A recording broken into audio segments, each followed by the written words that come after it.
नमस्कार दोस्तों, मैं रविंद्र कुमार राय आज आपके सामने एक मोटिवेशनल कहानी और बहुत से अच्छे अच्छे पद के साथ उपस्थित हुआ हूँ। अभी नवरात्रि पर्व बड़े धूमधाम से हमारे हिंदू भाई लोग मना रहे हैं। दोस्तों, महाभारत में एक जगह कहा गया है,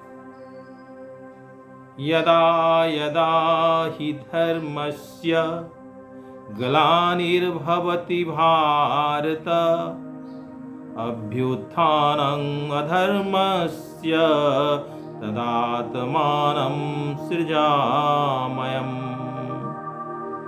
जब जब इस धराधाम पर अत्याचारियों का, दुष्टों का, राक्षसों का बोलबाला होता है, देवता लोग त्रस्त होने लगते हैं, त्राहि त्राहि करने लगते हैं, तब भगवान किसी न किसी रूप में इस धरती पर अवतरित होकर के इस धराधाम को उस अत्याचारियों के चंगुल से मुक्त करते हैं। दोस्तों, नवरात्रि पर्व वर्ष में 2 बार आते हैं। एक चैत्र का शुक्ल पक्ष 1 तारीख से 9 तारीख, ये विक्रमी संवत के नाम से भी जाना जाता है। महाराजा विक्रमादित्य के राज्याभिषेक जब हुआ था, उसी तारीख से ये विक्रमी संवत प्रारंभ होती है, जिसको आप सिंहासन बतीसी एक किताब है जिसमें आप पढ़ सकते हैं। और जब चैत्र नवरात्रि का समापन होता है तो हम मर्यादा पुरुषोत्तम श्री राम के जन्मदिन से जोड़ करके मनाते हैं। दोस्तों, और दूसरा नवरात्रि पर्व आपको आश्विन मास के शुक्ल पक्ष 1 तारीख से 9 तारीख के बीच आता है, जिसमें हम अपनी पूजा, उपासना, साधना, आराधना, ये तीनों क्रम को प्रारंभ करते हैं। दोस्तों, आज घर घर अत्याचार बढ़ा हुआ है। कहा गया है, किस रावण की काटू बाहें, किस लंका में आग लगाऊं, घर घर रावण पग पग लंका, इतने राम कहां से लाऊं। दोस्तों, आपको उस समय में भी महिषासुर, मधुकैटभ, शुंभ निशुंभ जैसे अत्याचारी राक्षस लोग पैदा हुए थे। और ये आश्विन मास की जो अंत होता है नवरात्रि का, तो दुर्गा पूजा हम लोग मनाते हैं। देवता, एक कथा है, महिषासुर जब तपस्या करने लगे और तपस्या से खुश होकर के ब्रह्मा जी बोलते हैं, वत्स, जो वर मांगना है मांगो, लेकिन एक अमरता का वरदान नहीं मांगना। महिषासुर खुश होता है, कहता है, प्रभु ठीक है, कोई बात नहीं, मुझे कोई इस धरती पे कोई दानव नहीं मारे, कोई मानव नहीं मारे, कोई देवता नहीं मारे। तो कहा, ए मस्तु, और जो भी अस्त्र मैं मांगूं, मेरे स्मरण करते ही मेरे हाथ में आ जाए। ब्रह्मा जी ने कहा, तथास्तु बेटा, ऐसा ही होगा, लेकिन अमरता का वरदान तुम्हें नहीं दे पाएंगे, तेरी मृत्यु एक नारी से होगी। ये अट्ठास करता है महिषासुर, नारी तो वैसे ही अबला होती है, वो हमें क्या मारेगी। और वह सोचता है, मैं इस धरती पर अब अमर हो गया।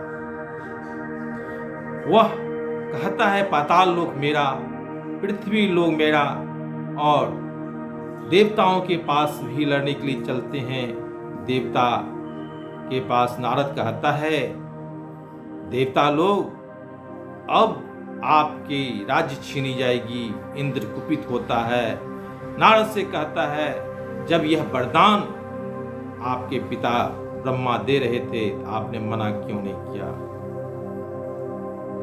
कहा, मैं तो कहा, लेकिन ब्रह्मा जी ने एक ही शब्द कहे, चाहे वह देव हो चाहे दानव, जो भी मेरी आराधना करेगा मैं उसे खाली हाथ नहीं लौटाता हूं।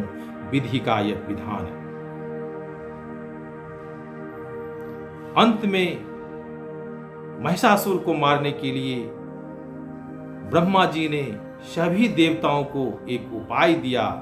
कहा, सभी देव अपनी अपनी शक्ति थोड़ा थोड़ा डोनेट करके एक नारी का सृजन कीजिए, और उस नारी का नाम दुर्गा पड़ा। दोस्तों, उस नारी दुर्गा के हाथ में आप 8 भुजा देखते होंगे। 8 भुजा का दुर्गा होती है।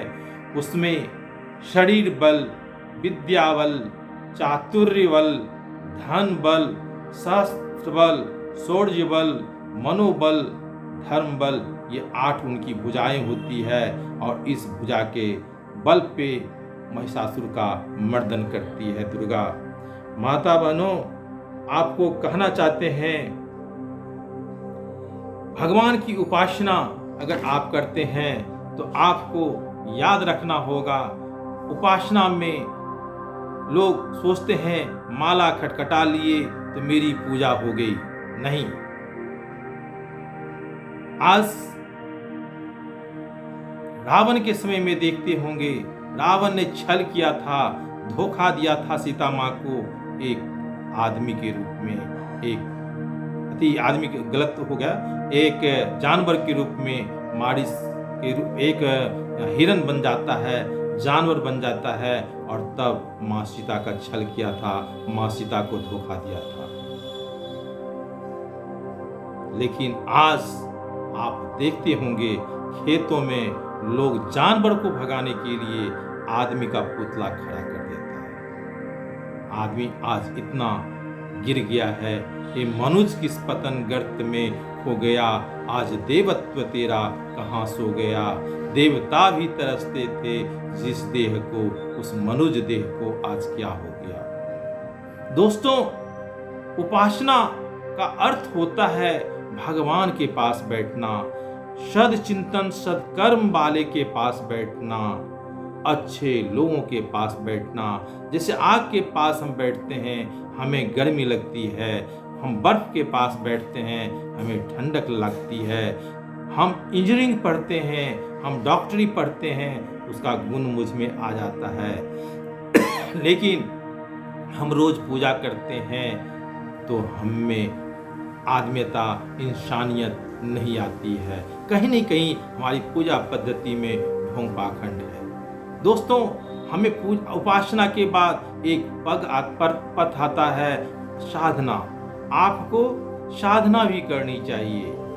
आपन को मारे नहीं, पर को मारन जाए, आपन को मारे बिना कैसे मिले खुदाए। अपनी सारी इंद्रियों को वश में करना है,